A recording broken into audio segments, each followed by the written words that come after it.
Hey everybody, back again, and this time I'm working on several projects. I've got behind me some room cleared out there. You can see there's an old black workbench, a workbench that I painted black that I had been using for other crafting, and I've decided that that's going to be one side of a new area for retrocomputing. And the first thing I'm going to build is another workbench to fill the space in between where that is and where the woodworking workbench is.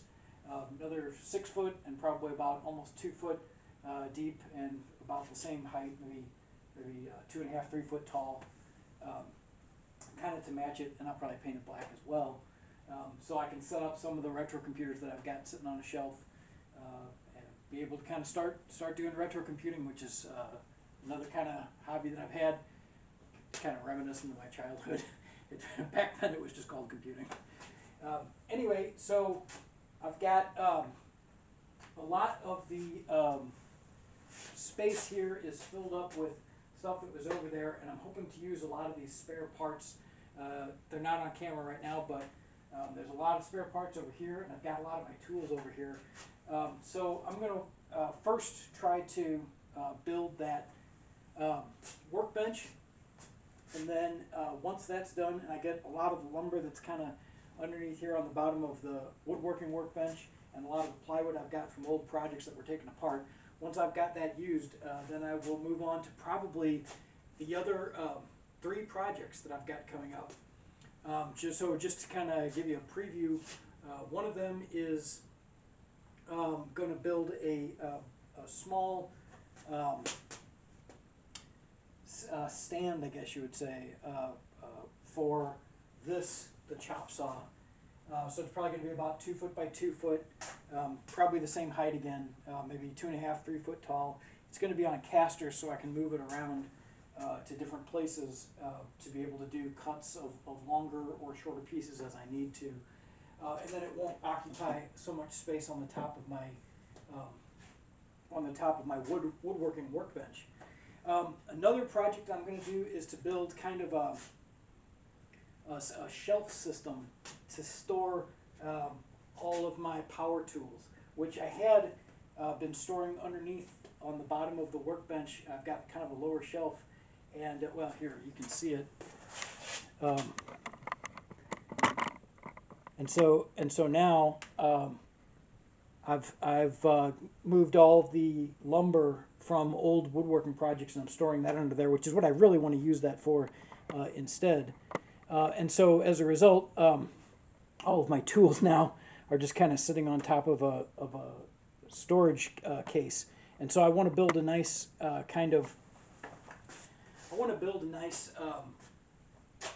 power tool storage cabinet, and I may try to do some under cabinet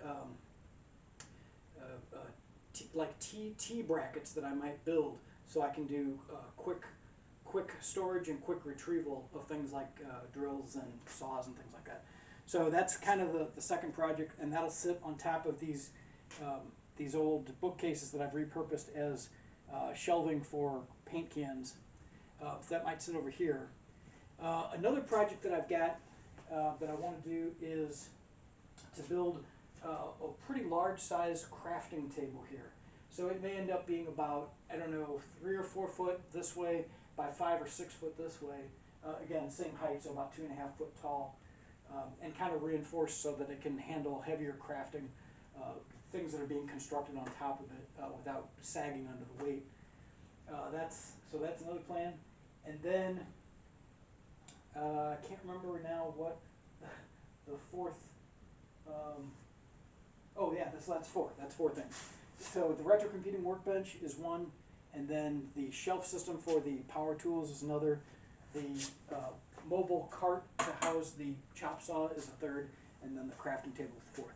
So I'm not going to narrate too much during this one. I'll probably do narration either at the end of this video as a recap or at the beginning of the next one to sort of describe what I'm doing. Otherwise, I'm just going to get to it. And then at some point, I hope to also make another video here to show all of the work that's been done on the basement over the summer. We had contractors come in, and they were able to build out the 2 new offices. I think I talked about that at one of the prior videos that I posted. The new offices are great. We got them all finished. We got wall-to-wall carpeting installed. They're absolutely beautiful. And now the space in between the 2 offices, we're working to build that out as kind of a breakfast bar area and an additional crafting area. So that's kind of coming along too. But again, it's sort of in the process. So I'll probably wait until that's done, until that's pretty well completed, and then I'll show you sort of the finished product. Anyway, without further ado, I'm going to get to it.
In case it's not immediately apparent, what I'm doing here is using these corner braces. So basically this allows you to take 2 pieces of wood that are variable thickness. You can adjust these as you need to, and you can bring them together at a perfect 90-degree corner. So I'm getting my corners square here. Using this, and since it's a clamp on both sides, it'll hold it for me, and it'll hold it in that 90-degree, that nice perpendicular angle that I want while I'm attaching it.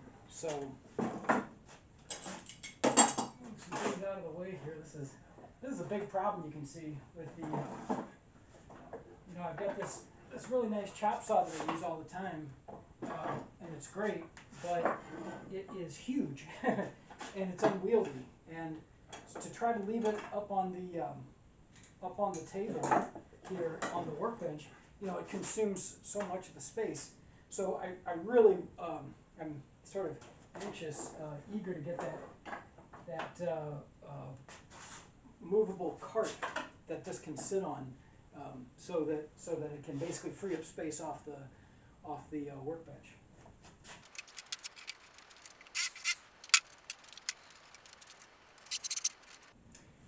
My wife got me this new drill for my birthday a couple days ago, and it's great, but it is so much more powerful than my old drill that I'm having trouble getting used to the speed at which it sort of ramps up. It's like a turbocharged vehicle, and so I have to kind of ease into it every time I'm just attaching screws like this, so I don't go and attaching them way deeper than they need to be.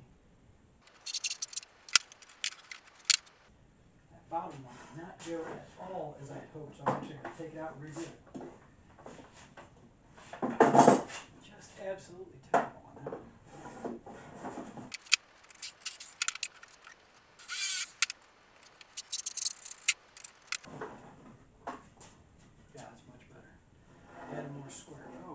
seeing that this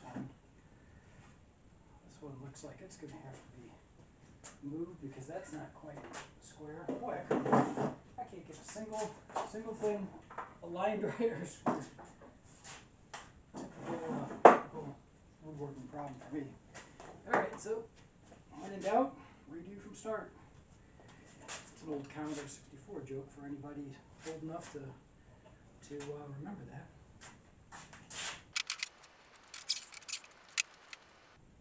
Redo from scratch, not redo from start. Redo from scratch. That's the old Commodore 64 joke for anybody old enough to remember that.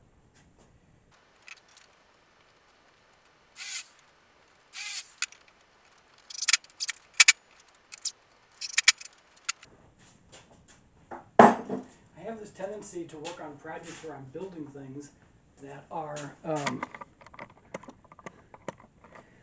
just slightly too big for the surface area, the work area that I'm working on. I don't know. I'm sure there's some psychological explanation for that, but what ends up happening is, so like for example, my workbench is just about the size of this additional bench that I'm building right now.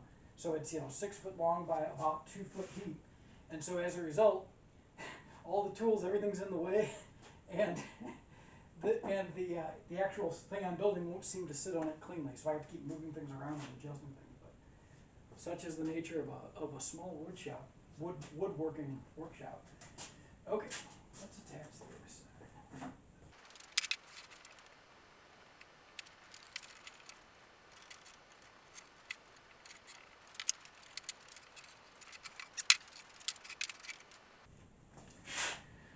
I think woodworking is a lot like a microcosm of the experience of adult life. Nothing's ever where you need it. Nothing cooperates. Nothing quite fits. Everything's a compromise. So probably that means if you can be a good woodworker, a good carpenter, you'll do pretty well in life, is my guess. Let's use.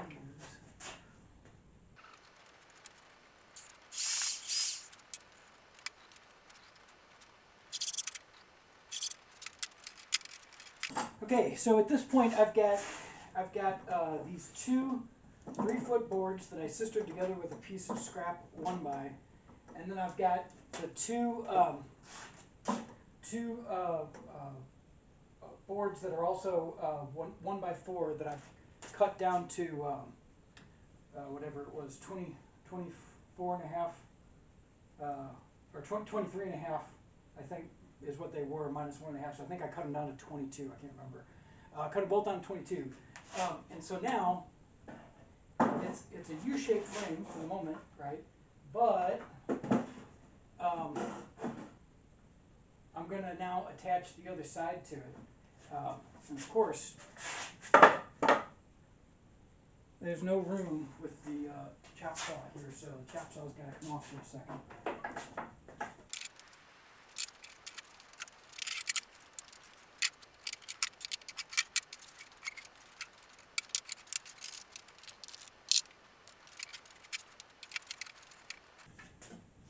Looks like this one also is not straight, so I'm going to take a minute here and adjust this to get it straighter.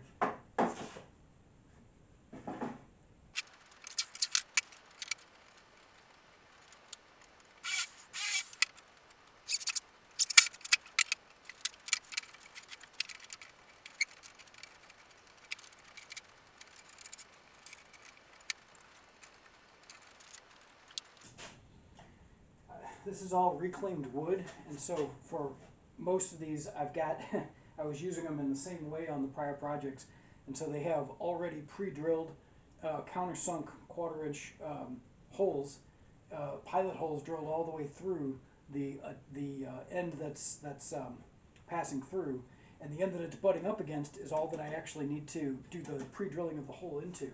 So the little tiny little 1/4-inch countersunk bit that I've got on here is it's so short it can barely just pass through the pilot hole that's already there, and it's not making enough of a pilot hole into the receiving board to make a difference. And so really the whole purpose of this it's to make it easier to connect a screw, and also to not run the risk, or to try to avoid running the risk of splitting the receiving board, which can happen, especially with plywood, but it could also happen in a thin board, a little 1x board like this, if you don't have a pre-drilled pilot hole.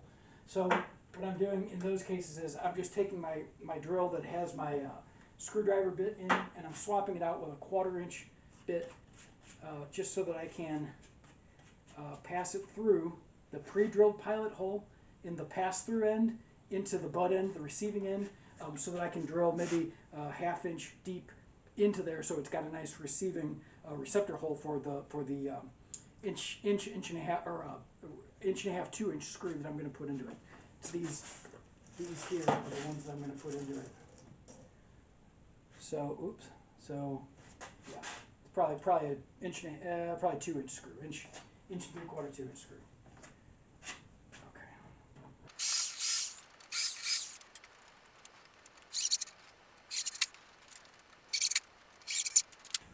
Okay, so for better or worse, that's going to be the upper frame that's going to support the table. Alright, so put all this out here. Put this back. And then what we should see is moment of truth here. Boards that had been used just as workbench top boards on the last project. Yeah, it's slightly longer, but that's okay. I'm okay with that. I'll let there be a little, like, let's say, 1/8 inch lip on either end. That's fine. That doesn't bother me. And let's test the same thing on the back side here. Yeah, that's going to look great. That's going to look absolutely great. Love it, love it, love it, love it. Kind of squaring it up here. I kind of want to see if by rotating this it marries it up a little better. Because I think I had these being used, like I said, in the same configuration. And I think I had like a, yeah, that's better. Oh, that's much better. Oh, you can see the dust patterns of whatever was sitting on it before are in exactly the shape that shows how they should connect. And that's perfect. That is absolutely perfect. Look at that. Very nice. It's a little bit off on the one side, but that's no problem. I'll just pre-drill different holes to connect it. It's going to look great. Okay. Alright, stop for a second here. Take a break.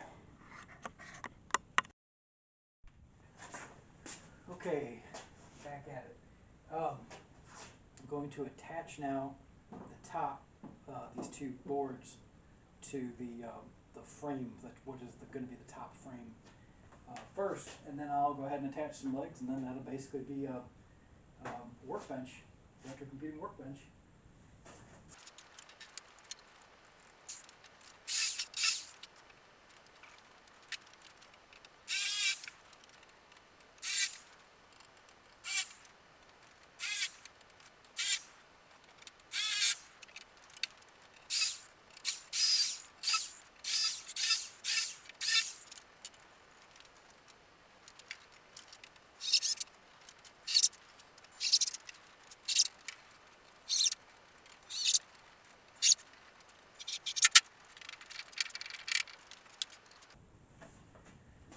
I'm going to rotate this 180 so that I can more easily drill the other side. Good reach.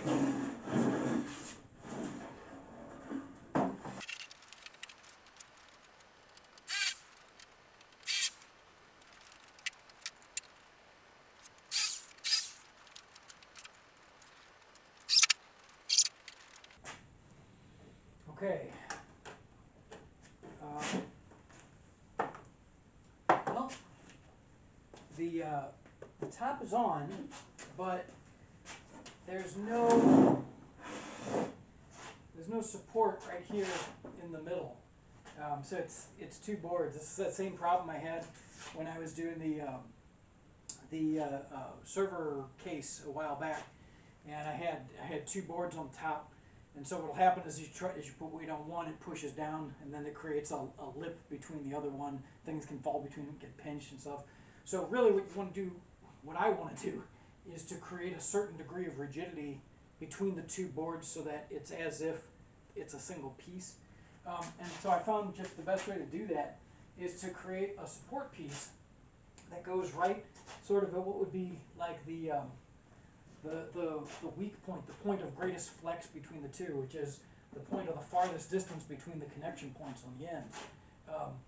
And then right at that point, I try to do bracing that connects the two. So to illustrate that, again, I'm just using scrap wood that I've got laying around. I'm going to,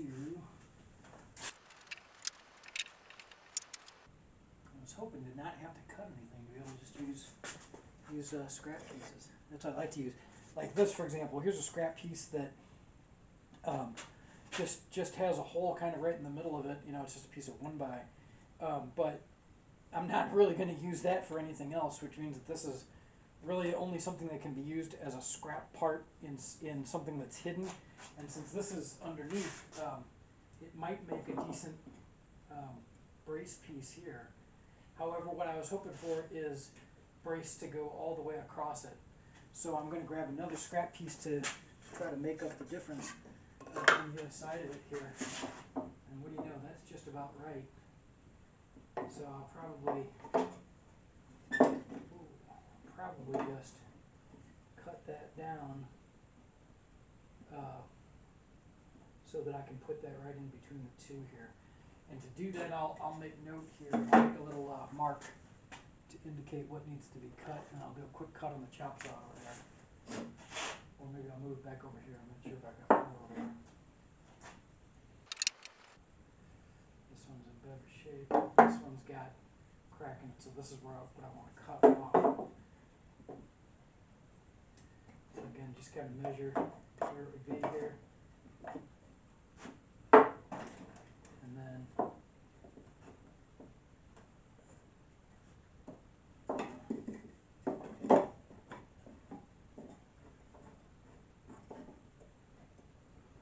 strike a line right across.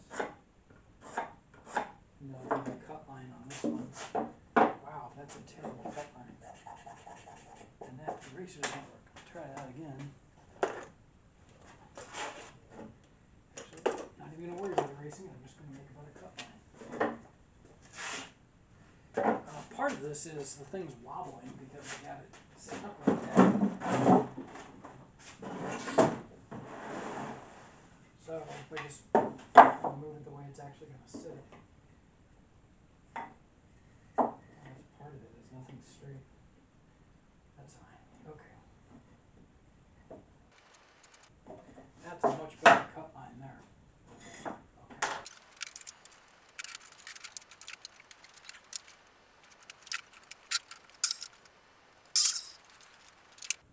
Okay. Yeah, look at that, like a glove. Very nice. Okay. So now the only trick is that I want the screws to come from the other side. So what I normally do, in fact I'm just going to do it again, is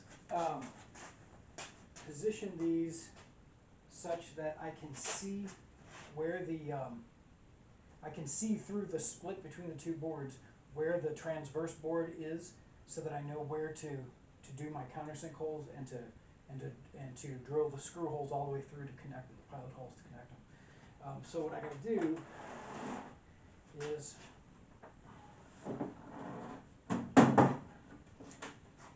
lift this thing up, and of course the trick here is that when I try to rotate it over, these will fall out. So what I may do here, make it a little easier on myself, is I may just Oh, actually, it's simpler than that for drilling the pilot hole.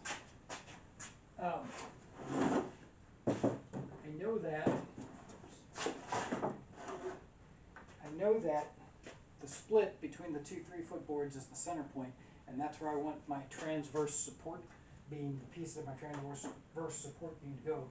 So I can pre-drill actually the pilot holes up here, and as long as they go all the way through, then when I lift it up, I can see where the holes are, and I can transfer the mark to the transverse beam pieces, and then make the drill pilot holes on there, and then just hold them in place, lift it up, hold them in place while I connect them with screws. It'll actually be pretty easy.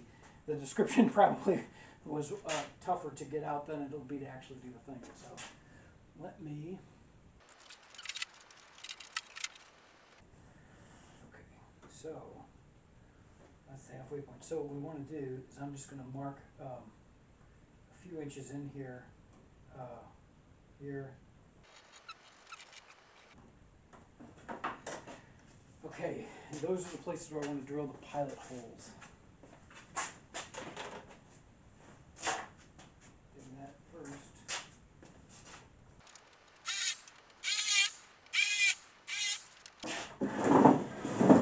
Now, yep.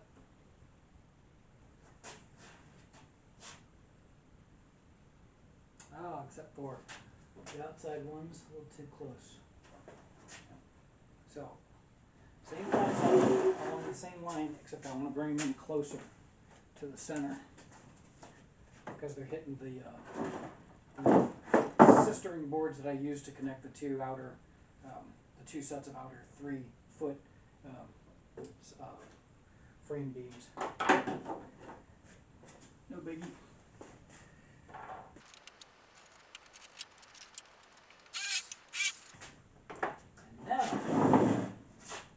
Look at it, yeah, there's clear pilot holes all the way through, which is great. So now what we can do, let me see. Okay, so what we need to do, that works for that, but does not work for this one, because we need another pilot hole to connect to the top of that. So it looks like it's got to be, let's say, 2 inches to this side of the pilot hole that's there in the center.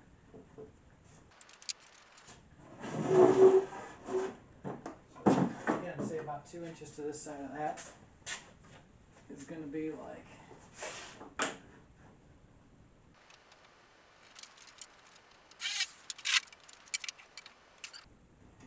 okay. So all I do is put this right next to where it needs to be here. Since these are basically in a straight line, I mark right where it's going to be at the center, there, and there. Same concept as this one, so again, make sure they line up. I've got the right orientation so that it's as snug as it can be.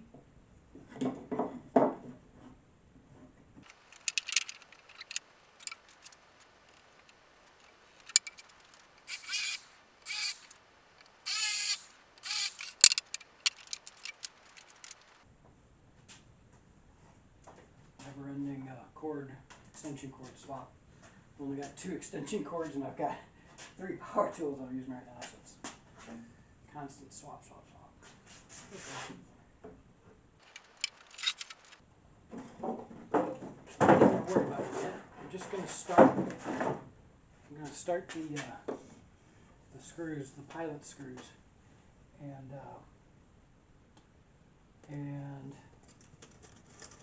get them connected through, and then I'll be able to lift it up to completely connect it. Okay, so let's see.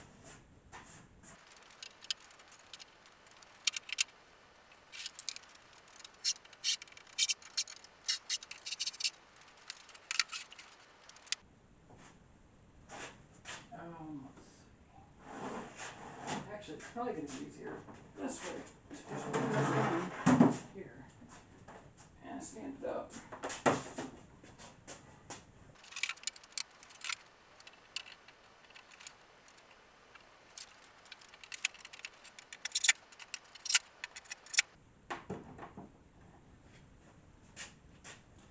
worked.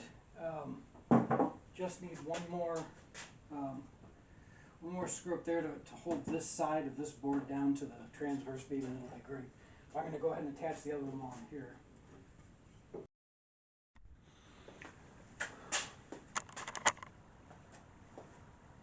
Okay, battery died. New battery's in.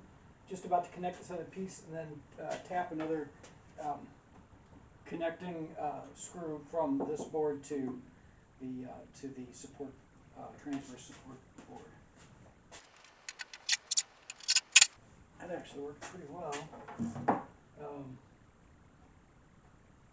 Okay, so while this is here,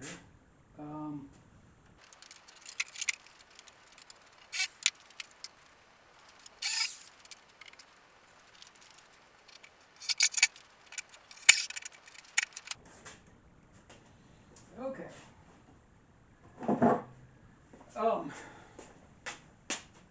I think while this is here, because this is two pieces, and because it's supposed to be a support for the underside of this, even though I've got both top boards connected to both top boards connected to the same piece, which should give it some rigidity and prevent the sort of flexing like that. I think I'm going to take this opportunity to put a connecting sister piece in here between these two. Why not?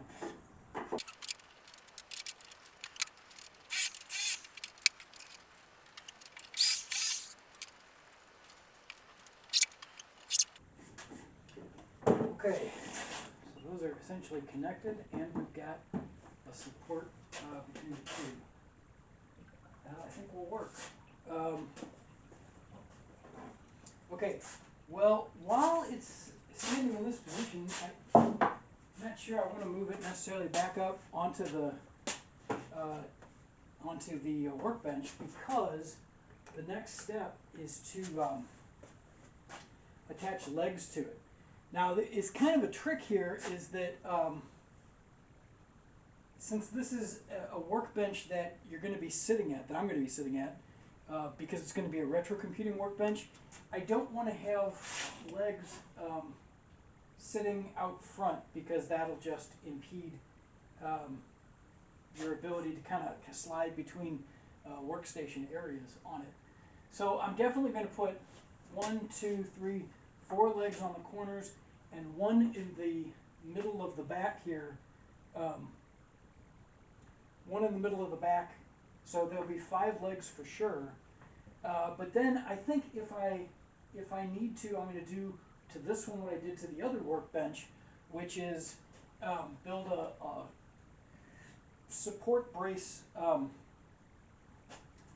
set of connectors, basically like little 1 by maybe a foot off the ground on the legs, all the way around the outside, and then I'll be able to build an angle brace that comes from here down to that support point, kind of where that 5th leg is, right where the 5th leg meets the support bracing all the way around, and then that should make it real sturdy for if I'm putting weight on it up front, but won't have a leg to impede my ability to slide from one side to the other, move from station to station without hitting my legs or running into one of the support legs of the table.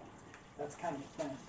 So let me select some 2x4s to use for legs. And again, I got a bunch already pre-cut that are the right length, so I should be able to just attach them. I just got to make sure I've got 4 of the same, all the same dimensions. Of course, that one's not.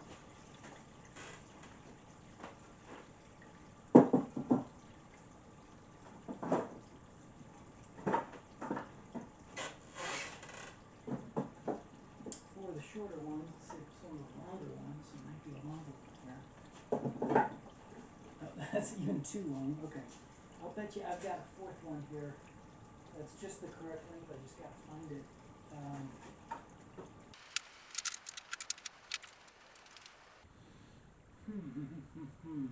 Well, you know what, I can just cut one down. Well, actually, let me measure the shorter ones and see what they are, because that might be sufficient for what I need height-wise. Shorter ones are at 24. Back here, 24. Where's the longer ones at? Longer ones are at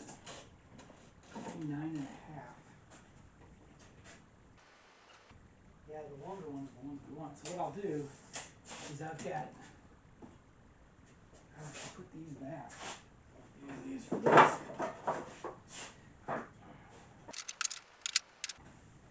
And then I just have to cut one down to the size of the other three. Let me make sure the other three look like they're all equal.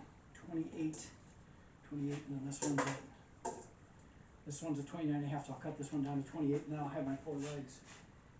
In terms of that fifth leg, though,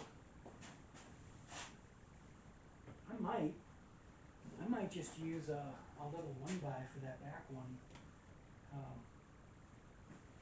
or a 2x3 instead of a 2x4. I've got a lot of those. Let me just see how it goes.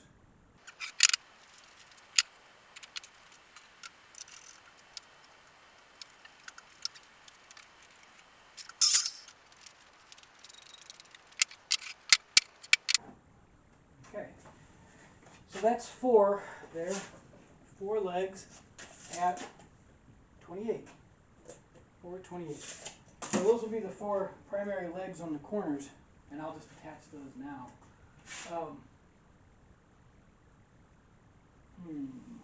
The orientation of the legs is always a trick. It's always something that,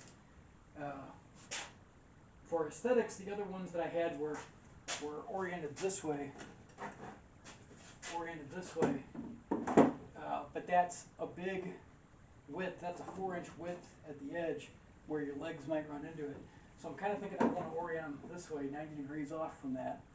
In fact, I think that's what I'm going to do. Okay, let's try that.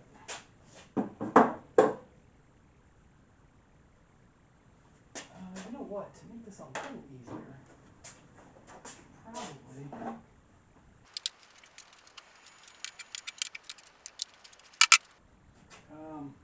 Yeah. So we'll go like this. And then as I attach the legs,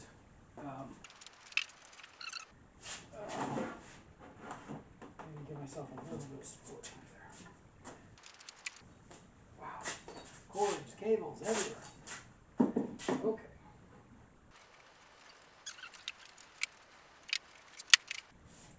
Again, working with something unwieldy like this, so big, this thing weighs so much it wants to fall down, so I have to hold it like this while using my left hand, which of course is my offhand because I'm right-handed, to try to pre-drill holes while making sure this doesn't move. And the problem is well, you know what? Don't have to worry about a corner clamp. I can use a C-clamp. This is a great case for using a C-clamp. Yeah, as long as it'll reach around both the edge, lip, and the leg itself. And I've got pretty decent sized 3-inch C-clamps here, so that'll work. Actually, that's great now because I don't have to hold that at all. I can rest assured with confidence that it's in the correct position, correct orientation. Then I can just drill. So I'll go ahead and do that. You won't be able to see it. That's what I'm doing.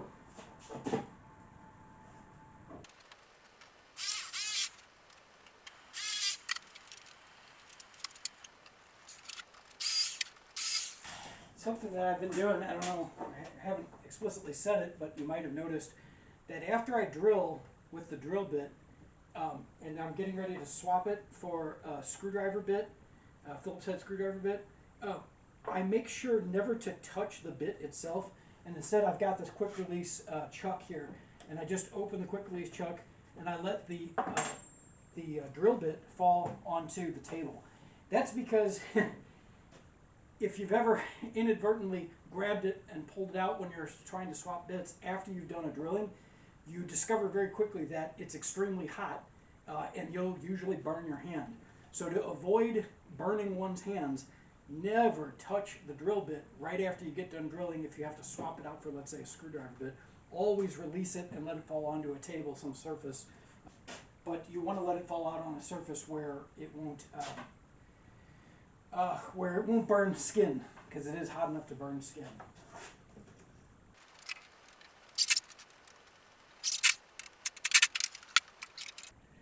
Disconnect the C-clamp, take off that square piece, And we should have one leg attached, sturdy, and it is. I'm noticing it's wobbling a little bit this way, so all I'm going to do now is I'm going to connect it through the frame piece to the leg. Put just a single screw in there to hold it in position.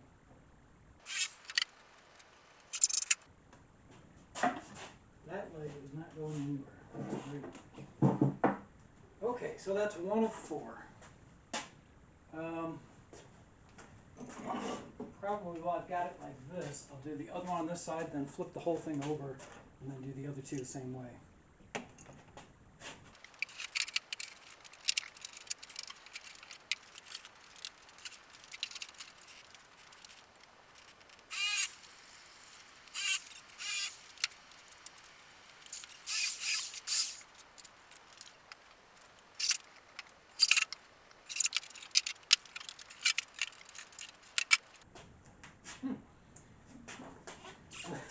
Just top heavy enough now that it almost fell on me. Okay, that is not stable at all, so we need to brace that somehow. Okay, let's see. We want to connect another leg.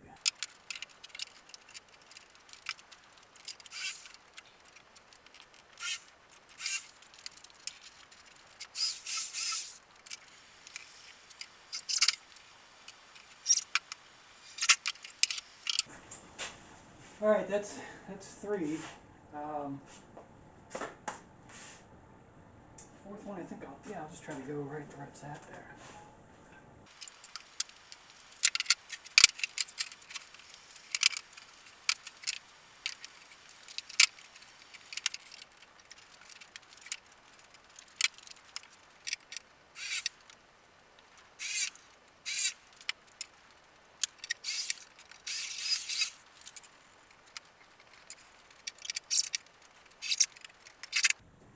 All right, moment of truth here. That's a whole lot of connecting of parts, like legs, without testing anything to see how true or level or whatever. So, moment of truth here. Take this bracing out. Take this C-clamp off. Take this other bracing out. And now, very gingerly, try to lift this whole. Actually, move everything out of the way first, because otherwise everything gets knocked on the floor. That's the universal rule of woodworking. So, okay, let's see how it goes.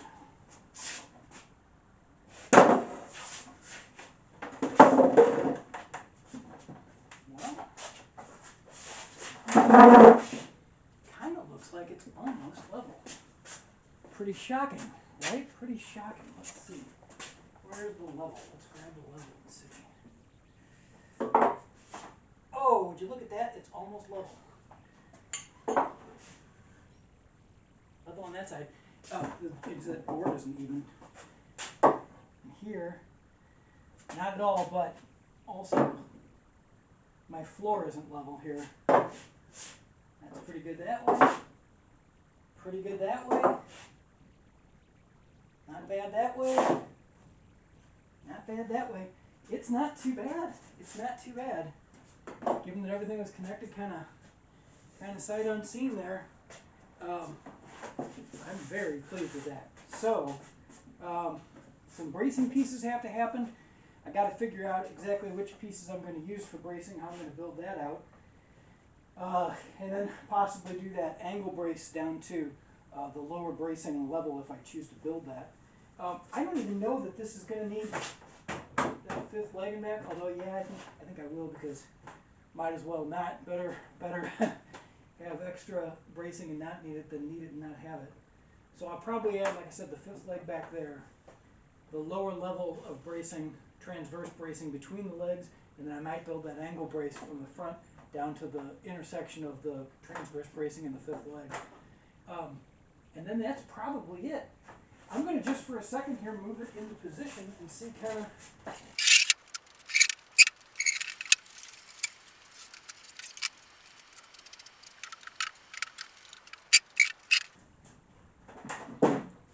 You know what? Not bad. You probably can't see from over there. You know what? I'll grab the camera, see if you can see it. Here.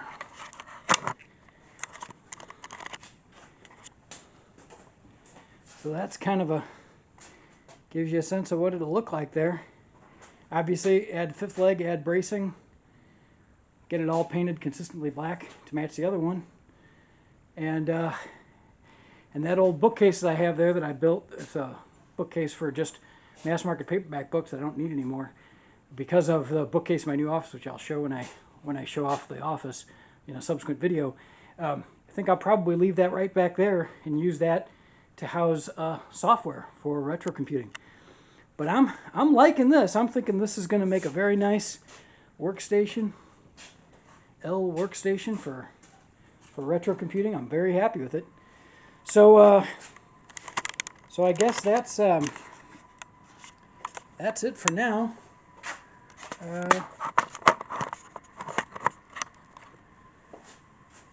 I've got to I got to go eat dinner because my wife is making chili and it smells really good in the house now, and I'm so distracted by the smell of dinner that I can't concentrate on woodworking. So I think that'll be the end of this part of the video. I might film a little bit more when I add the bracing and do the finishing work, and then probably tack it on to the end of this video. Otherwise, thanks for watching. Hope you enjoyed it. See ya.